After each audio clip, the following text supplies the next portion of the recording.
On a 4 joueurs qui sont sous le coup d'une suspension. André Franz Ambouanguissa, Carlos Baliba, Jackson Tchatchoua, mais surtout Noutolo, qui en cas de carton jaune ne jouerait pas la prochaine rencontre, puisqu'ils ont déjà chacun, dans cette phase des éliminatoires de la Coupe du Monde, concédé un carton jaune.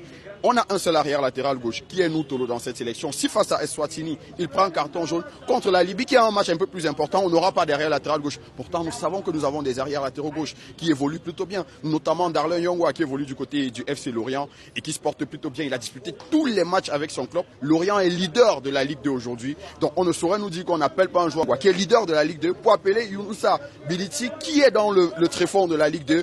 Je crois que c'est incompréhensible. Je reproche à l'entraîneur les fantaisies de ces listes.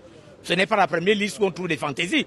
Je prends la fantaisie ici, Ganako, qui sort de maladie, plus d'un an il n'a pas joué, en haut niveau, et qui a à peine recommencé à jouer.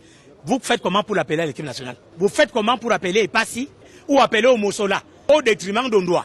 Sur l'absence de Fabrice Ondoa, il a répondu qu'il a déjà sa hiérarchie et qu'il évite la concurrence. Moi, je ne sais pas, c'est le premier entraîneur au monde où j'entends qui dit qu'il évite la concurrence. Il faut donc que Marc Billy sache que s'il veut instaurer dans son équipe une concurrence saine, il doit appeler Ondoa et il doit appeler Onana. C'est les deux meilleurs gardiens du Cameroun. Le reste là, il peut aller appeler sa grand-mère s'il veut. Moi, ça ne me dérange pas. Je parlerai de manque de respect à l'endroit des championnats professionnels camerounais. On ne peut pas sortir d'une cérémonie des Ballons d'Or avec John Bosco Chindo Ballon d'Or, avec Idrissou Forfigna. Et on le rappelait, win Klitschil cette saison avec la Colombe sportive du Djaï Lobo. Et ne pas avoir au moins un des deux, surtout qu'on a 4 gardiens dans ces listes, ne pas avoir un de ces deux-là dans la sélection de Mabrice aujourd'hui, un véritable manque de respect du technicien belge à l'endroit du championnat camerounais. Être au Cameroun pour un entraîneur national, c'est superviser le championnat de première division. Vous voyez qu'on a acheté ce 4-4 pour ses beaux yeux, c'est pour lui permettre de se déplacer facilement. Il peut aller voir un match à Melon, il peut aller voir un match à Bafoussam, il peut aller voir un match, je ne sais pas moi, à Garoua. On lui fait un billet d'avion, il va voir les matchs. C'est pour cela qu'il doit résider au Cameroun.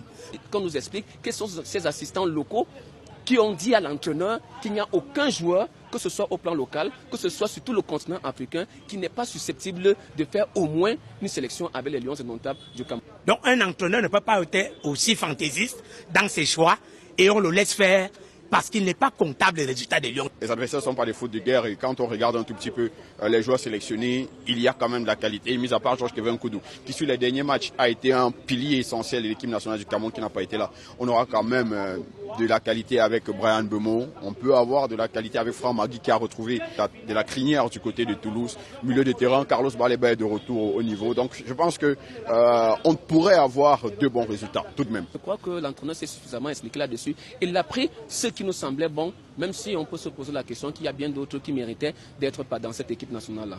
Et un entraîneur naît et meurt avec ses choix. Les choix appartiennent à l'entraîneur national sélectionneur. Je reste camerounais, je crois à mon pays.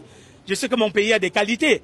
Mais pour que ces qualités arrivent à produire des résultats, il faut que nous soyons cohérents dans la qualité des choix des joueurs. Je suis content des nouveaux qui arrivent. En même temps, je suis un peu triste des fantaisies de cet entraîneur.